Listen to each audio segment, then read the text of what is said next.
are you going to deal with tomorrow? And you ain't even got through the trials of today.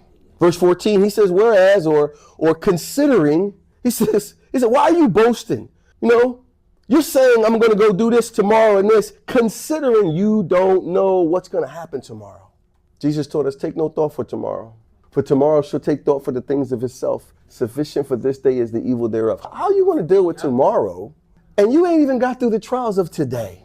How am I going to get to the point where I'm like, I'm going to do this, I'm going to be successful, this thing is going to really be good tomorrow or next year. Let me tell you something. Every time you do that, it ends badly. Because God is a good father. I've shared this story. I had these plans. I had my budget laid out. I had my finances planned out. I had my passive income strategy planned. Now, meanwhile, I'm going to church and I'm praying. I'm in ministry. But I'm doing this so I can say to God, God, I'm doing all of this for you so that I can get free to do what you want me to do. Instead of just saying, what do you want me to do? And I often use this analogy, and I say, I really think that plan is somewhere on the refrigerator in heaven being held up with a magnet. It's like, that is so cute. His plan was so cute. That just wasn't his will. It just wasn't his will. And I ended up, family paid for it.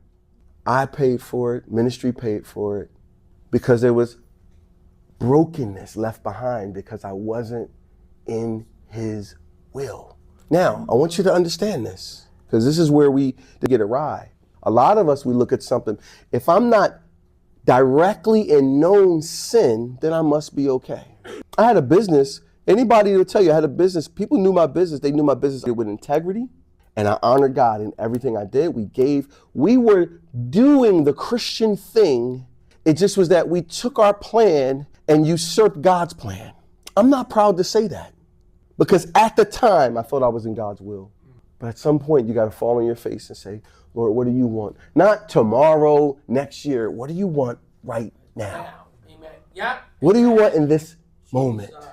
Amen. Because we don't have any ability or any capacity to manage what's going to come or to perform it or to guarantee it. This is why we shouldn't make promises. This is why you should never say, I'm going to do this and I'm going to do that. I guarantee it. I promise you. You know why? Jesus said, when you do that, you're in sin.